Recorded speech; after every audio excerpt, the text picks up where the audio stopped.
Hey everyone, welcome back to another Inner Sleuths live stream. This is season 1, episode 2 of PaxCast, our new podcast that we started up to cover all things PAX Day, which is an upcoming MMO low fantasy game. Really cool game, really fun. I was in the second alpha that ended not too long ago, but we have some news to cover, a couple of updates, some new leaks that they've showed us some of the things that they're working on. I grabbed a couple of screenshots before the stream here so I can bring those up on screen for you guys when we start talking about them. The Steam DB, it's been brought to my attention that the Steam DB has a couple of updates on it. I checked the page here and it shows one 6 hours ago. Let me refresh the page and see. Yep, 6 hours ago build ID 145635532 labeled R33 EA patch 1 test. So I'm assuming this is release 33 early access patch 1 and it's they're testing it, so they're getting ready to go forward with early access. It looks like we may not get another alpha then. It may be going straight into early access. Some people had hypothesized that. Looks like that might be correct. Not too positive on that yet, though, because we don't have too much information on it, but checking their Discord.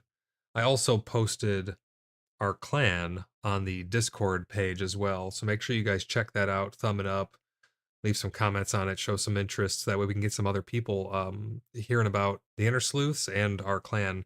I've named the clan Blood Brothers.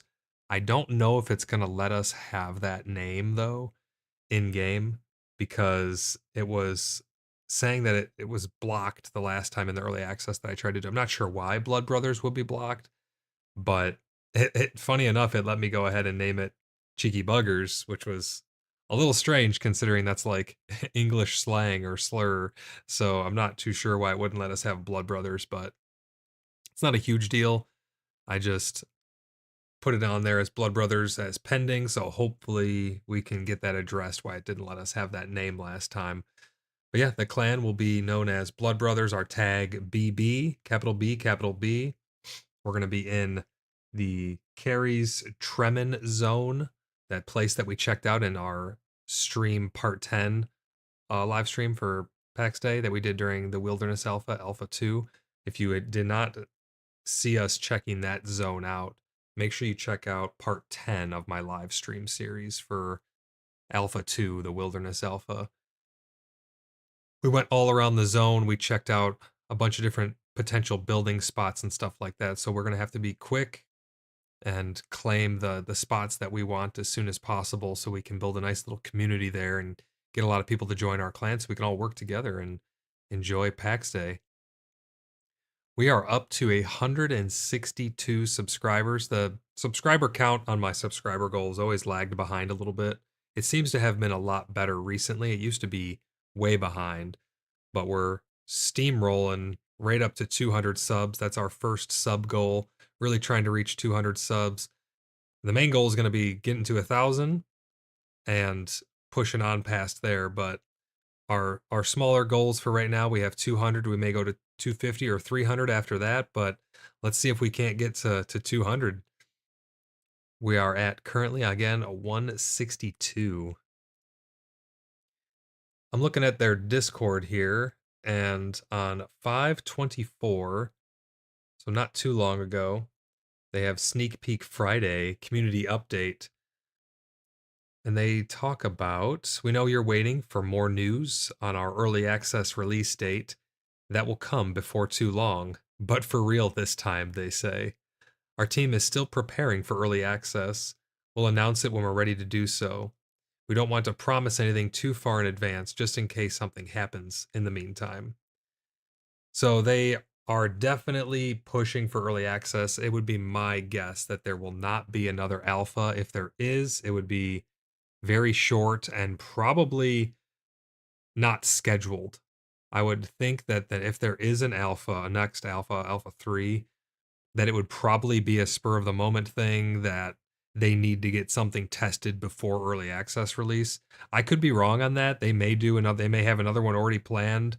I'm not too sure, but it seems like with this Steam update having 6 hours ago that revision or version 33 early access patch 1 test, and then even before that, yesterday they have 1, 2, 3, 4, 5, 6 6 files that they pushed: patch testing, team art, staging, team onslaught, staging shipping, and patch shipping. So they're testing a lot of stuff here on the Steam database. 2 days ago, they have framework dev. Another patch yesterday. Task BG key rebind.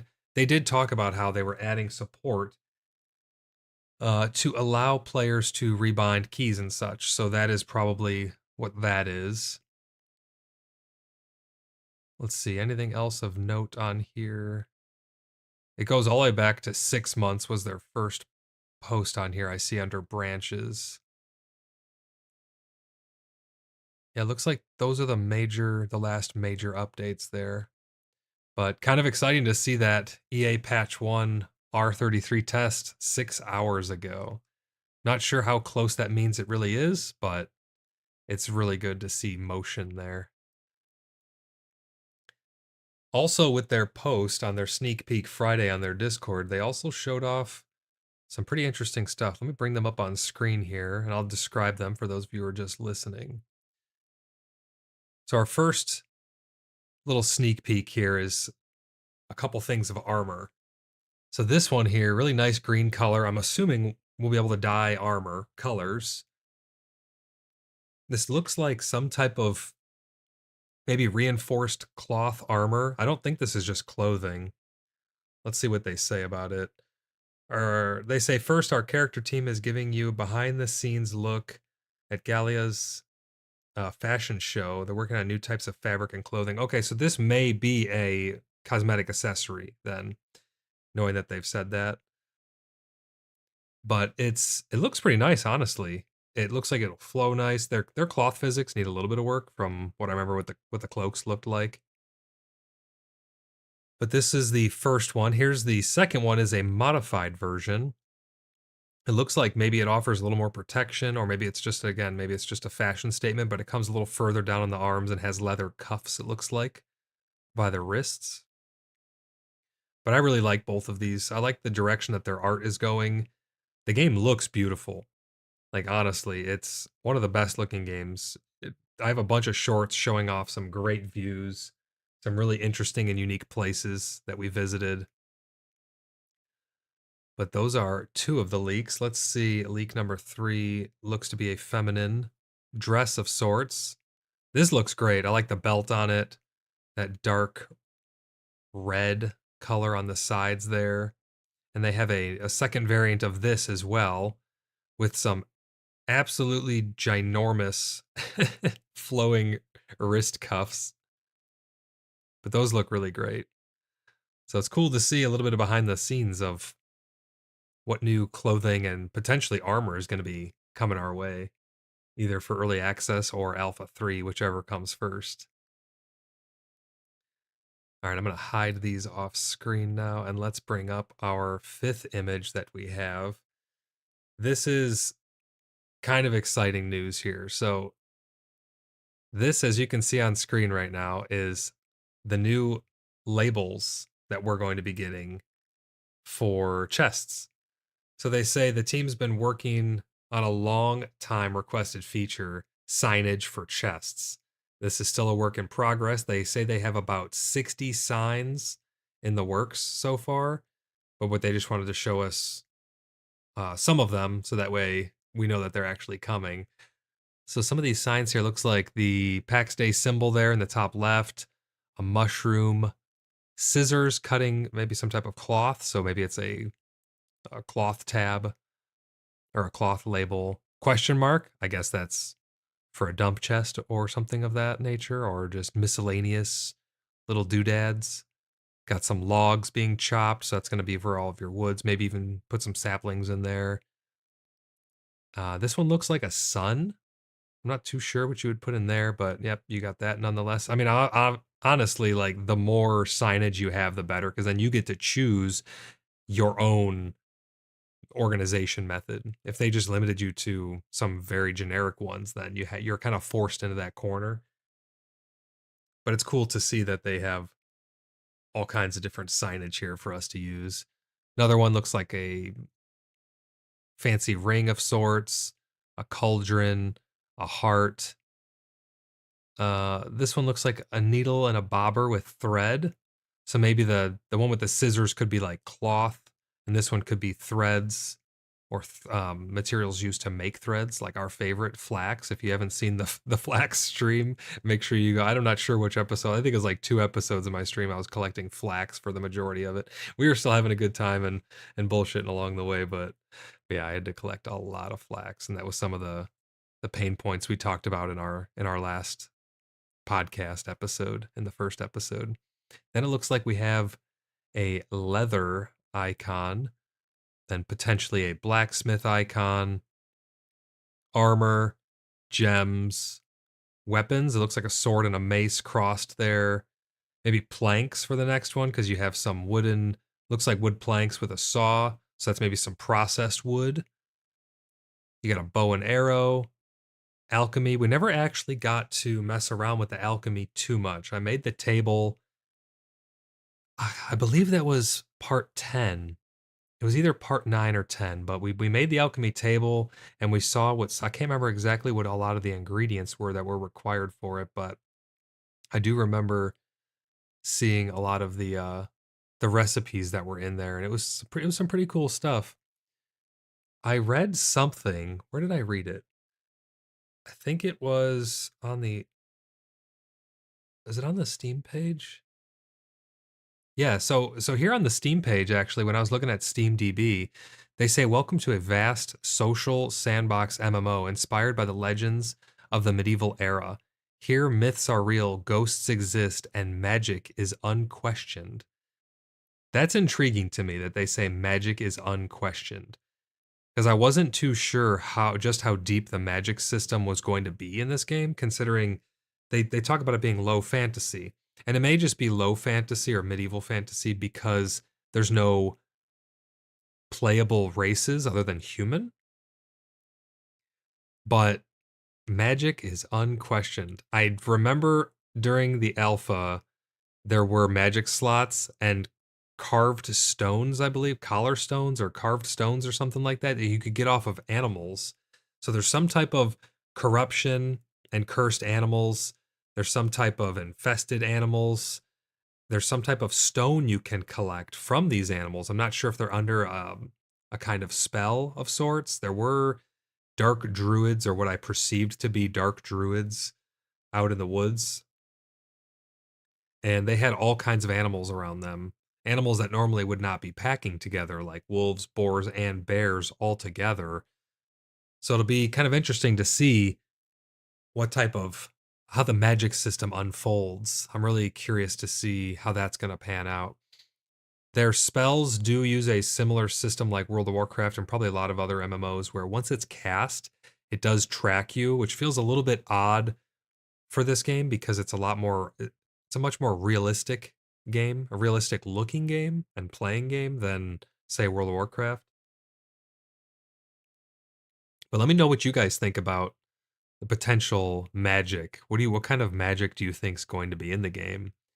Do you hope there's a lot of magic? Do you want just a little? Do you think magic has no place in PAX Day because of the medieval feel? Let me know what you guys think about that. And then they go on to talk about join thousands of players as you explore the land, build your home, forge your reputation, and craft your own stories. What will you make? So that's on the Steam DB page. So I'm assuming this is on their market page for the game on Steam. Let's actually pull up Steam here. I'm curious. I don't think I've checked it in a while. Let's see if there's any new information on there. So we're gonna go to the store here, and we are going to search for PAX Day. There it is on my wish list. Make sure you guys wish list the game. Yeah, so their last post was the Wilderness Alpha Learnings, which was on May 17th. Episode 1 of the podcast of PaxCast, we went over the entirety of all the content in there. And before that was January 9th. Looks like no real new content there. Yep, and there it is.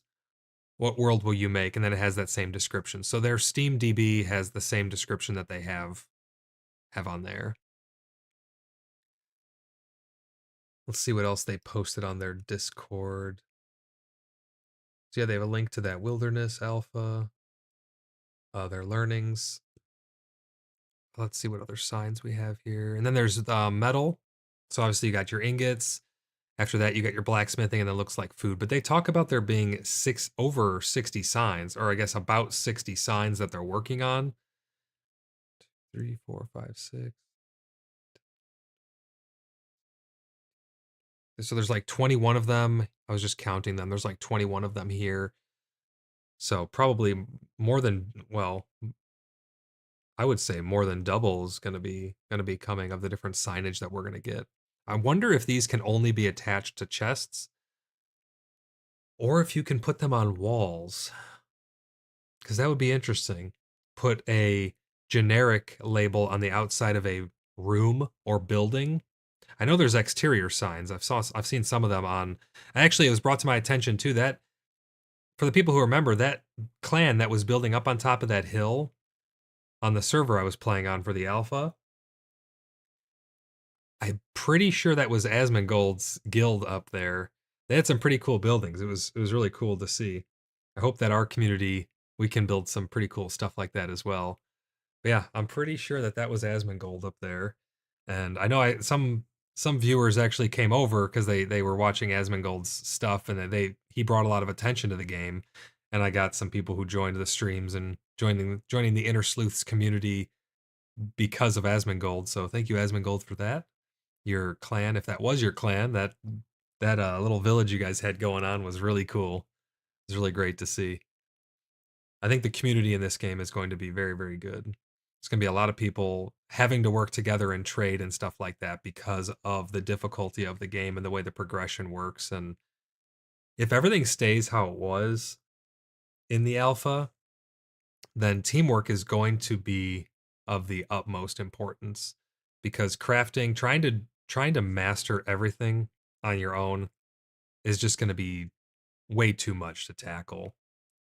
You have a lot of different professions with a very granular system for them and a metric shit ton of resource requirement.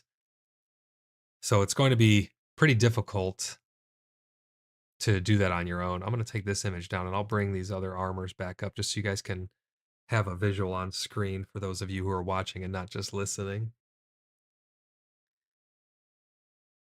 Trying to see if there's any other updates on their Discord. Does not look like it. I think that's all the leaks that we have.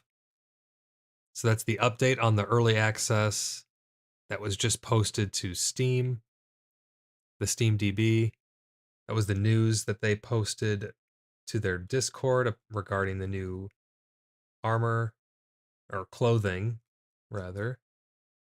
And now we're going to get on to my wish list.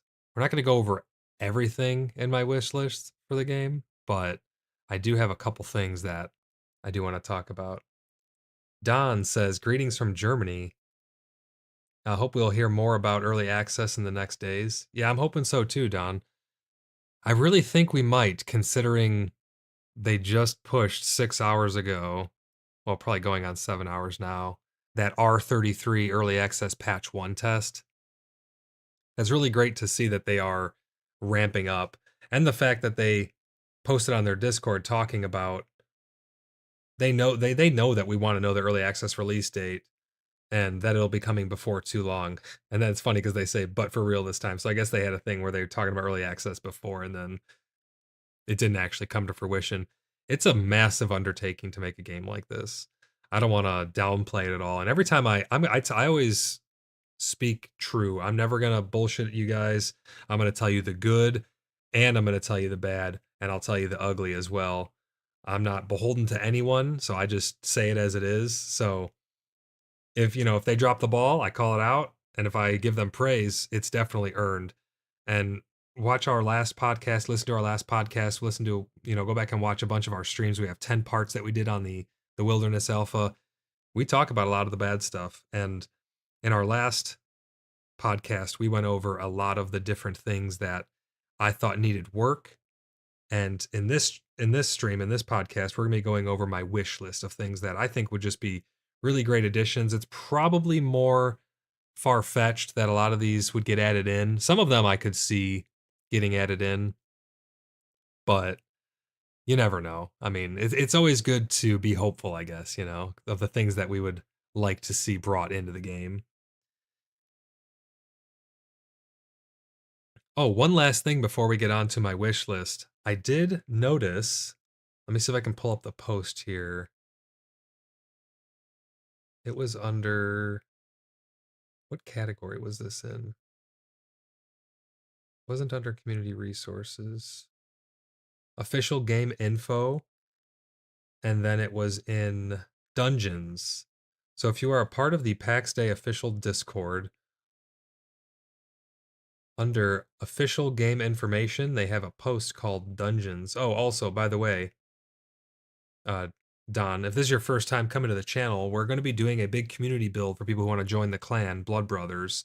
I just posted in the clan directory on the official Discord the Blood Brothers posts. Make sure you check that out, thumb it up, help spread the news and awareness about that so we can get a bunch of people joining our clan so we can all work together to just have a blast in this game once it comes out, whether it be in the next alpha. I also have a friend code, so if there is another alpha and you'd like to get in with us and take part of the community, it should be in the description down below. It's like embarrassed square vegetables or something like that.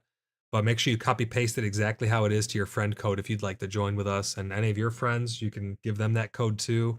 We have a Discord you guys can join. We got a lot of people chatting about PAX Day in there. Got a lot of content upcoming. I'm trying to keep up with all the news and stuff like that. And we just started up this podcast in order to be able to do that.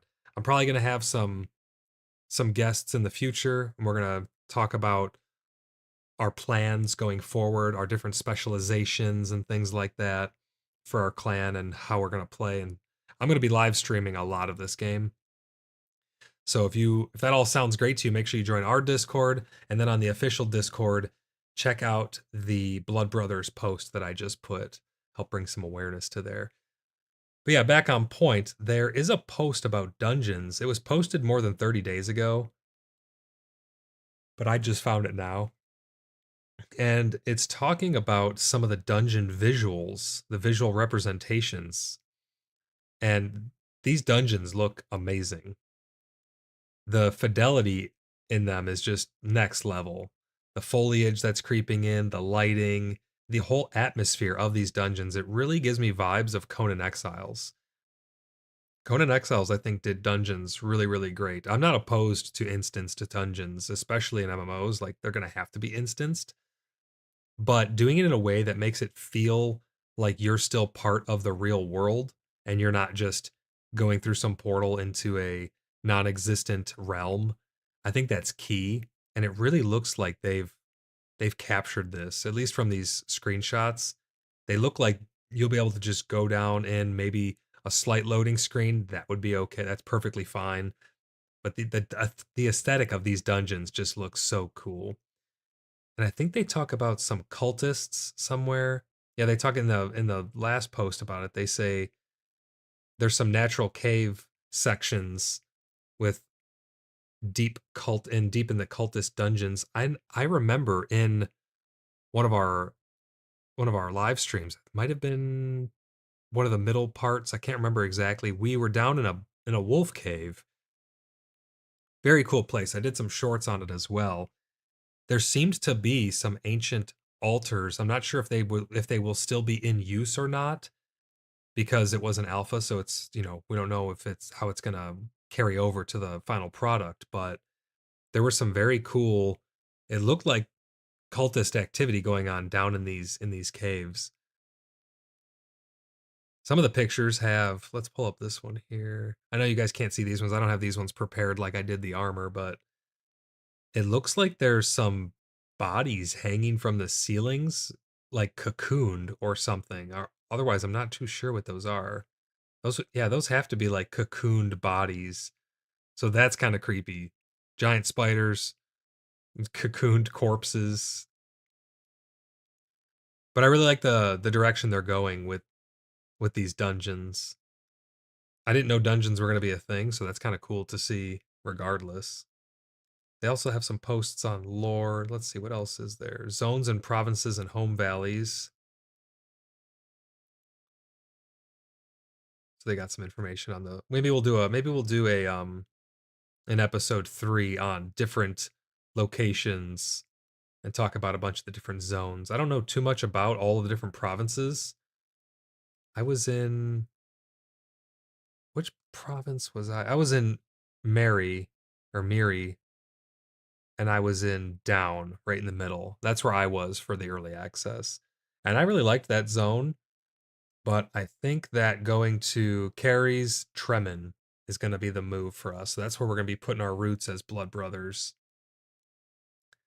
But yeah, those dungeons look really, really cool. I would love to see some more information on these dungeons. I would like to see mini bosses or some type of.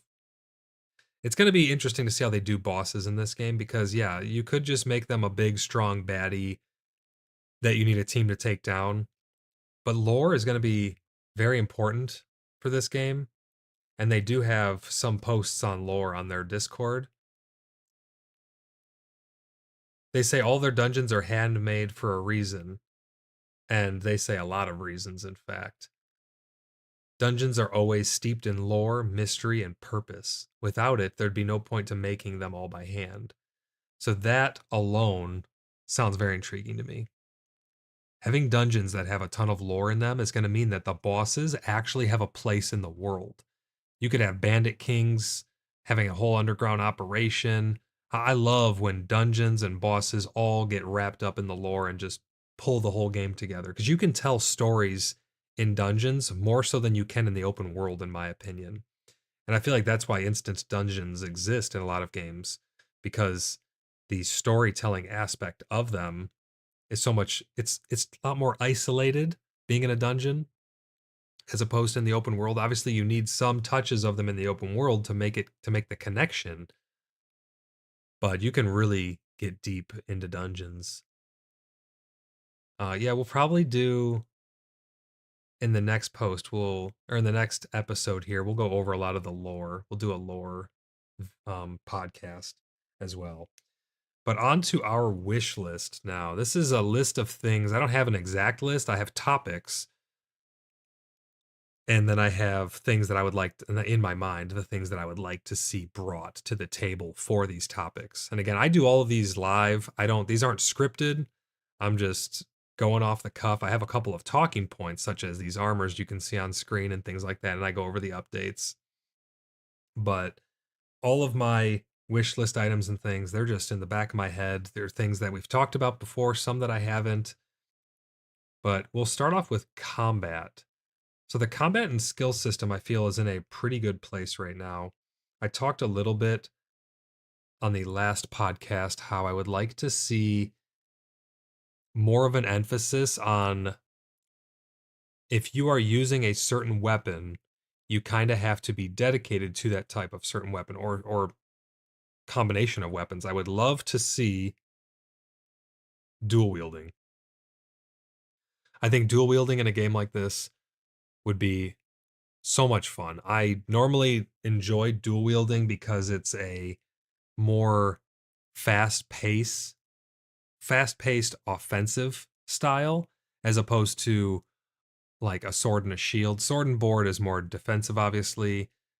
Big two-handed weapons, those are going to be inherently slower but hit harder. And it feels like this game's going for more of an AoE aspect for like great swords and things like of that nature. So I would love to see dual wielding. I'm not sure what special they would give. Maybe a multi-target slash, but not an AoE slash, like a dual slash or something. I also think it'd be very cool to be able to, if they do add dual wielding, the next step of that would be to add different. you could use different weapons in each hand, not being forced into just two swords or something like that. Having one mace and one sword, maybe that allows you to then have a little bit less defense because you're not using a shield, but the trade-off could be maybe you have access to both of these special abilities from each of those weapons, and you can choose which one you want to use for different situations. So the mace has a type of interrupt stun, and the sword has like a quick slash that I would assume is going to bleed the target in the future. I'm not too sure. It just does damage right now as far as I remember. But being able to dual wield and being able to mix your weapons, I feel like that will bring a lot of variety to this game. You don't want to have too few of options when it comes to skills and weapons, because then there's going to be a meta, but balancing it, there's going to be a meta no matter what, but balancing it is key, I think. And having variety is going to make the world feel that much more alive, because if one thing is just the go-to best and there's not a lot of variety, the blacksmiths are only going to be making that one type of equipment because it's the best. Everybody's going to be using that one type of equipment. So it will be nice to see some variety with the weapon. There's a lot of weapons already, don't get me wrong, but dual wielding is always one of my favorites. So I would love to see that added in. That's my first thing on the wish list. One of the next things is going to be having the different armors have different properties. I'm not too sure right now if the armors have properties associated with them other than, I can't remember if they have other things besides their like durability and resistance, like their armor value. But it'd be very cool to have something like light armor actually let you move better. Maybe you have better maneuverability. Maybe it allows you to attack faster because you're wearing that lighter armor. You can move your arms faster, run faster, things like that. Wearing heavy armor should have its own benefits, maybe stun resistance, slashing, bleeding resistance, like status effect resistances, maybe even some type of armor that has magic resistance, like the cloths. Maybe they're imbued with, you can imbue them with something to have some type of magic resistance. But I feel like having different varieties of armors that give people the variety and choice to choose what play style they're going to enjoy, that could go a long way in PAX Day. Maybe you're not wearing any armor and you're wearing just clothing, and that could have a benefit as well. The more variety, the better, as long as I talked about this in a lot last podcast too. The more variety, the better in almost every situation if you can balance it.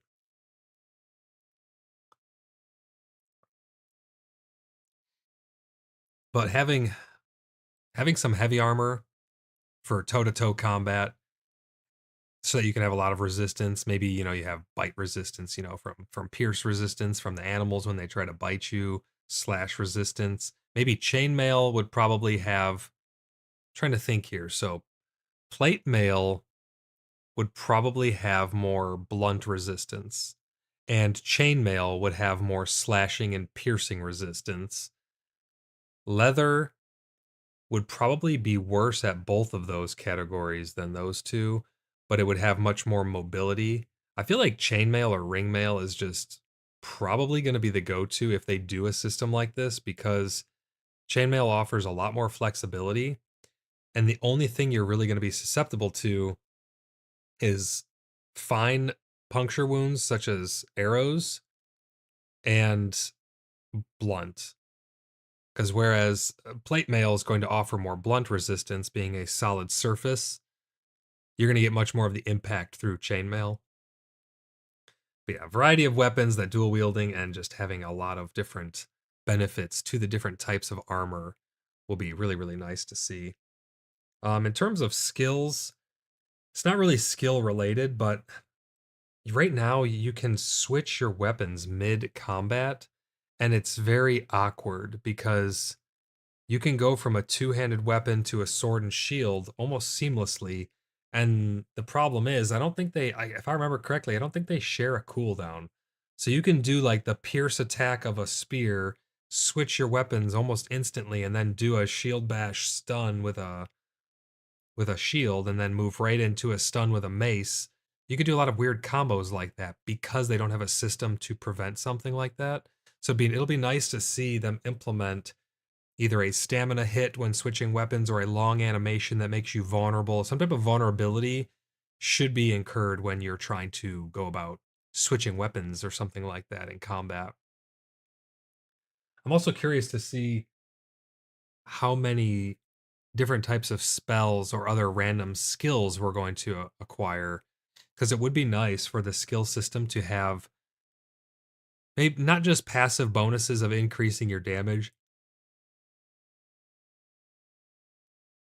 but it'll also be nice to have different skills that you can activate based on, let's say, you get your stamina skill or your running skill up to a certain tier, and then that allows you to have a skill that can be activated maybe with double shift or something that would allow you to have a burst of speed for a short amount of time that could be acquired by your skill level or even increased based on your skill level.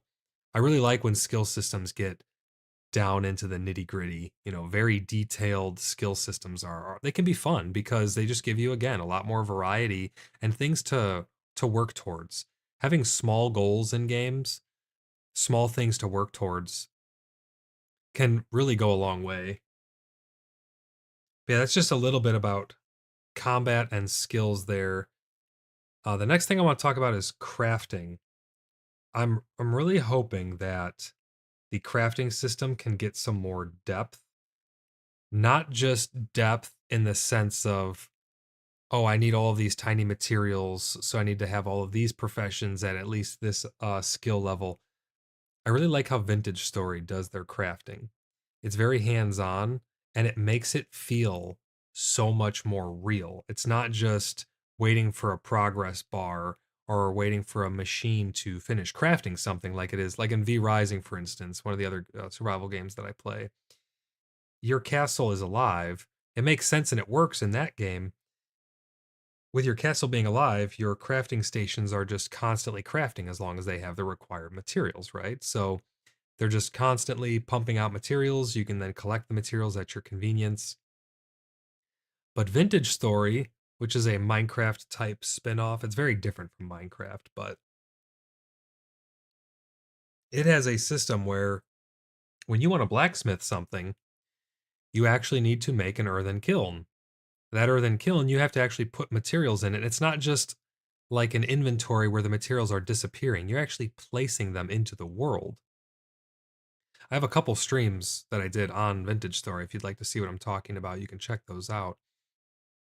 But having a system where you're actually interacting with the real world around you, it just goes that much further to make the game and the world really feel alive.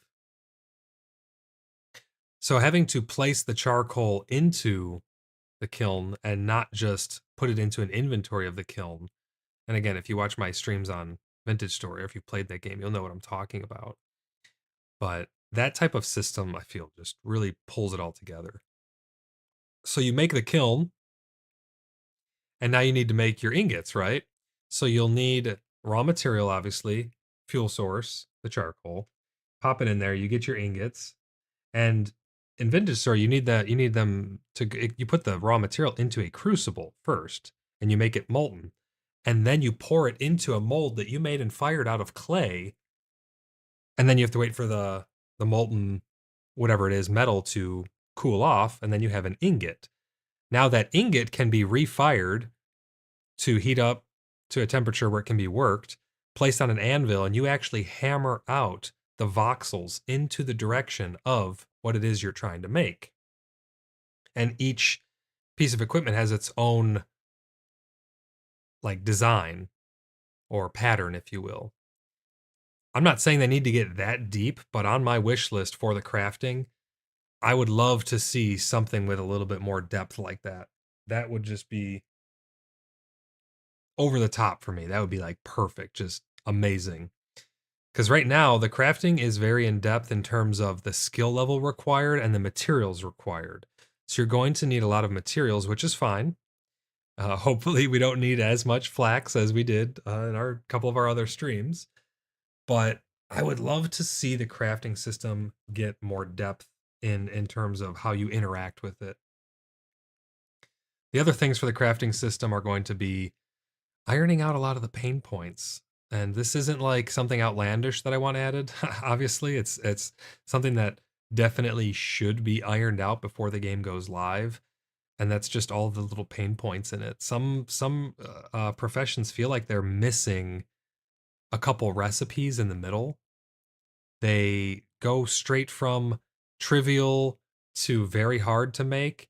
And one of my biggest complaints about the crafting system that need to be fixed, absolutely must be fixed in order for it to be a rewarding system, is you either need to get some XP for making or for failing, because in real life, I talked about this in the last stream too. In the real world, when you fail at crafting something or working on something, you almost gain more experience than when you succeed. You're learning how not to do it. You get a lot of experience that way. But in the game right now, in PAX Day, you're not getting any experience when you fail, and you lose way too much of your material. So it's literally a loss for attempting and trying to work at getting your professions higher. We went through so much flax just failing to make the next tier of thread because there's not enough recipes in between. So hopefully they add a couple more intermediate crafting recipes for us to be able to get our skills up a little bit easier. Now we're going to go on to building. I talked about a little bit about this in the last stream as well, but they need to make sure. I don't know how they're going to regulate the building, because it's all player driven, right? So unless they have GMs or admins or something going around and making sure that no crazy stuff's being built, I'm not sure how you're going to have cohesive civilization in the game in terms of build style. Now, I'm not saying everything needs to be all of the same style of building or anything like that, but the physics system I would love to see get an update to where it's a little more realistic. I saw some buildings. There was a pillar. I actually jumped off it into a lake in one of my streams, and it was basically a very, very small and thin base that had a very large top to it, and it didn't look structurally sound. I don't know how it could even stand. I thought there was no physics system in the game because of that, but I was informed that there supposedly is, but it must not be very demanding if you're able to build what I saw.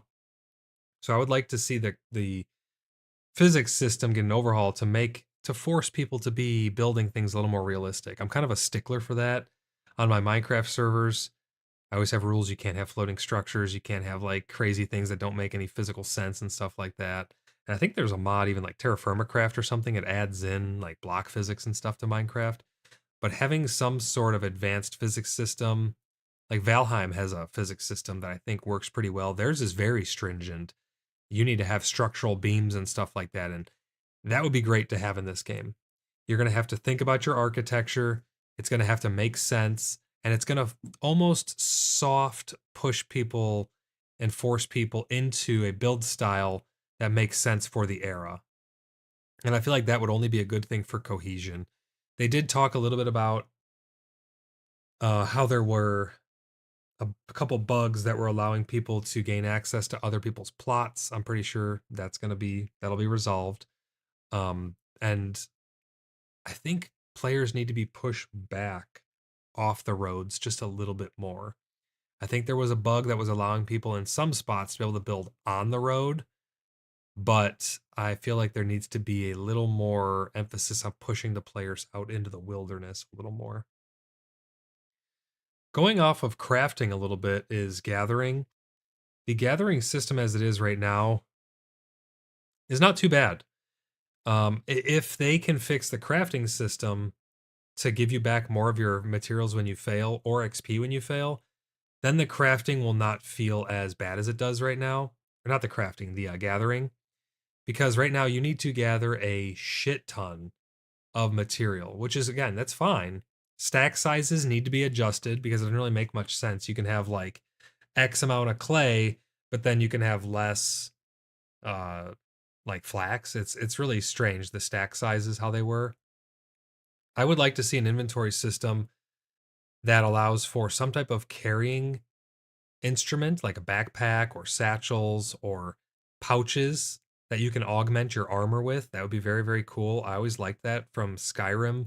There was a couple mods that added in like bandoliers and pouches that you could attach to your armor and your legs, like drop leg pouches and stuff like that. Having pouches to be able to sort some of your equipment in would be a very cool thing to have. And then a backpack that's based on not just weight or slots, but volume as well. Volume and weight, I think, would go a long way. It would have to be balanced and fine tuned, obviously, but having a volume system where if you have, for instance, flax is going to take up more space, I would think, than like lead, but lead is gonna, or some type of ore, but the ore is gonna be very heavy and take up less space. That's just a rough example, but having something like that where you have to manage both of those would be very good. I'm also going to be interested to see what they're doing in terms of mounts. There has been I haven't read anything about mounts. If you guys know anything about mounts or caravans or wagons or anything like that, let me know in the live chat here or in the comments after. I don't know. I almost feel like they would have to add some type of mount because traversing in this game is a huge undertaking, which it should be because back in the day, getting around was difficult. It was a mission just to travel to the next town over and things like that. So I like that it has some difficulty to it, but they also had horses and oxen and mules and stuff to like, and donkeys to have satchels and have some type of storage on them so they can get their goods moved from point A to point B. And that's touching on exploration a little bit, which is my last point here. I feel like trade, exploration, crafting, that all kind of ties together, right? Because you're going to have different civilizations, different little cities and camps and stuff dotted around. You're going to need to trade with them. That's my next thing on the wish list here is some form of trade system. No, I'm sure I'm sure this is going to come at some point because you need to have a trade system in MMO, but I would like to see a storefront. I would like to see a place where you can put all of your different goods that you've made. If you're just making materials, raw materials, maybe you could do like, wholesale to clans or something. You can set up deals or contracts. Eco has a really interesting way of going about this. I'm not sure how they're going to do land claims fully in this game other than you have a claim and you place it down. In Eco, you can actually set up villages. I would love to see subclaims in PAX Day where you can claim a certain amount of space as for your clan, and then you can subdivide that into a permission system where it's not just about who has access to what doors and containers, but also you can give access to plots of land to other members of your clan. So that way all of your plots can be used together. I actually talked about this, I think, a little while ago in one of my others, in the last podcast, maybe. There was a mod for Minecraft called Factions, and I really like the way this is what I like to do. I like to pull other good ideas from other games and mods and things like that that I've seen throughout my experiences. But it was a really good system because the more people you had in your faction, the bigger your faction could be, and each player granted you a certain amount of power based on different factors. If they were a very good crafter, very good at combat or exploration, whatever it may be, they brought something to the table that benefited the clan. If they could add a very in-depth system like that to the clans, it'd be really cool to see because that would allow you to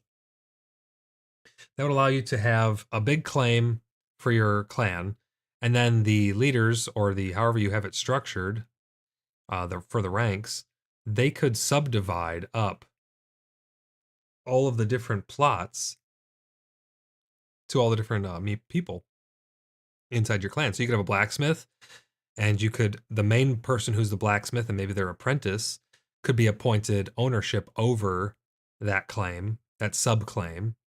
And then the access to the blacksmith's maybe storehouse or something could be restricted based on a permission system. Something like this would be really awesome to see. And that would allow for you to be able to restrict access to areas where people, not everybody should be able to access, such as like, I don't know, an officer's hall or a storehouse or something like that, while still allowing players to have access to their subclaim on the bigger plot of land. But back onto trade, I think it'd be really cool to see some form of caravan system. Now, this may be far-fetched, and, you know, you could argue that a lot of the things on my wish list are far-fetched, but that's why it's a wish list, right? It's things that I think would just really fit in awesome into this game. And this is not an extensive list of my wish list. Maybe, you know, we'll talk about some more things as we get closer to the release of what I think would be really cool, and as we cover more news, as more news comes out for PAX Day. But I really think that a caravan system could go a long way. And I talked about this in the last podcast, like a lot of these things, but we're going a little more in depth now. If you could have a caravan as a clan, and you either had to hire protection for it, because it could be robbed, it could be, you know, just destroyed and ransacked. You need to have protection for it. And that caravan goes along the predefined roadway system in order to transport maybe orders or goods from point A to point B. So if some other clan or other person purchases something from you, sure, you could just hand deliver it if it's a small enough order. You could get some type of shipment container that contains, you know, going back onto crafting, let's say there's an order that comes in, kind of like work orders in Dragonflight for World of Warcraft. You get a work order. You complete that work order as the blacksmith in a clan. Then that work order is marked as complete, or yeah, it's completed but not fulfilled. And it goes into a package of sorts that has a volume and weight based on whatever product is inside. You then take that work order shipment, and maybe you have someone in your clan who's just a courier. That is their main job. Maybe they really like doing deliveries, because everyone likes different aspects of the game, right? So your courier could take all of the outgoing shipments, and they can take them by hand or by donkey or by horse if it needs to get there fast and it's just letters or something. Or if it's a very large shipment, they could take a wagon, and then they would need protection probably, because a wagon is going to be pirated, you know?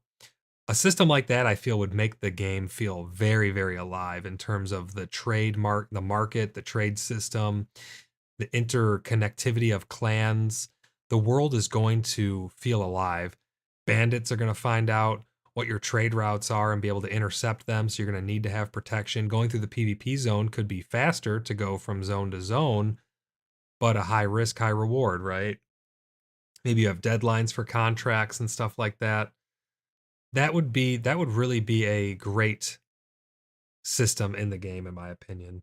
Let me know what you guys think about that, either in the live chat or down in the comments. What do you think of a system for crafting and trading that goes to that level of depth? Again, that could be a pipe dream. It could already be in the works. I have no idea. They've not really talked too much about trading as far as I've seen, but a lot of these things could be far-fetched, but a wish list is a wish list nonetheless, right? The other thing I would like to see, going back onto exploration a little bit, some type of exploration skill. Maybe there's an insight skill or perception where you're observing things around you, and the more you explore, the better you get at observing things, and it could uncover something as simple as lore, or it could uncover hidden clues for secrets. I am a huge fan of secrets in games. And that's why I liked Secret World so much. That game didn't play very well, in my opinion, but its lore and the mystery behind that game was so great. And I feel like they could really do something like that in PAX Day.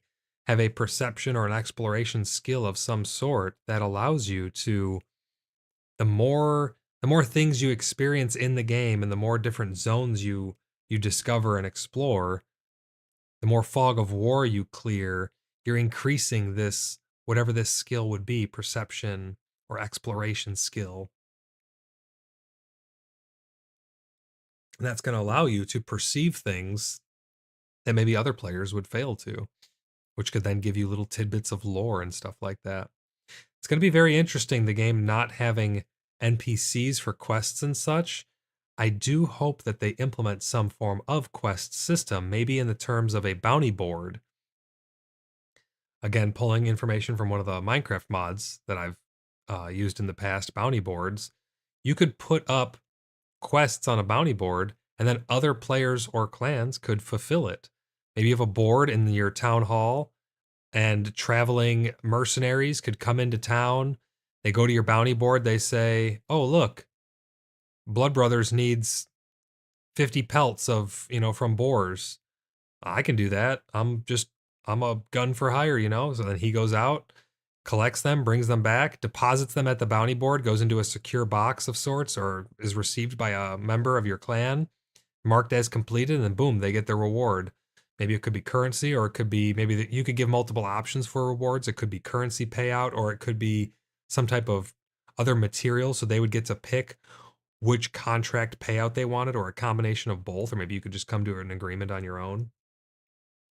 But a bounty board system, I feel like, would go a long way to make the world. It's all about making the world feel alive, right? You want to feel like the world is lived in. You want to look around and see all of these different villages and established places and have bounty boards, be able to pick up quests from other players and be able to go out and complete those quests and have a trade system where you have a whole market and whole interconnected market of clans that are trading stuff back and forth. Could go a long way to make the world feel really, really alive. But that is all the talking points that I have marked down on here. We touched on combat and skills, the crafting and gathering, building, training, exploration, a lot of different things there. That's just some of the stuff that's on my wish list. We can talk about some more of the things in the future when we get an update. I like to make these podcasts multifaceted. So I went over a couple of the updates that came out just to make sure everyone's all caught up to date with the new looking armors and the signs that they've told us about and stuff like that. But then I like to go on to some other topics like, my wish list and things like that. Really excited to see it. The early access update on the Steam database. Really looking forward to that. And I want to see more about these dungeons. I don't know about you guys. Make sure you guys join the Discord so you can join the Inner Sleuths and hang out with us on there. We chat about all things PAX Day and a bunch of other games too. We got Project Zomboid probably releasing an update soon. We got V Rising still going on. I also do tabletop stuff with Star Wars Unlimited, which is a card game. So if you guys are interested in any of that content, make sure you subscribe and watch out for the episode 3 of season 1 that's going to be coming out hopefully pretty soon. Once we get some more information, I'm going to put together some talking points on some of the lore, because I see that they have a very extensive lore post here on the Discord, so we'll touch on that a little bit. I know some people really like getting into the in-depth on the lore, which I do too. Lore is very important for me. I don't like when things just are all discombobulated, but if you guys could also do me a favor and go over to the main Discord and thumb up my post for Blood Brothers, so that way we could bring some more attention to it.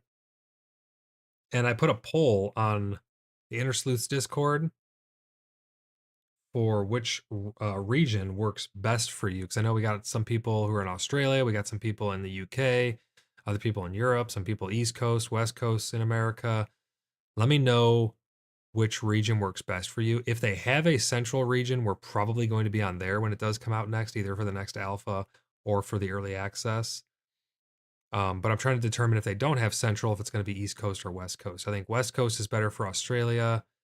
East Coast is probably better for UK. So we're going to have to find a happy median where we can all join the same server so we can all play together and build our clan up. But anyways, thanks everyone for checking out the podcast. And this was season 1, episode 2. Watch out for episode 3 of PaxCast. Thanks for listening. Thanks for watching. And we'll see you guys in the next one. Bye for now.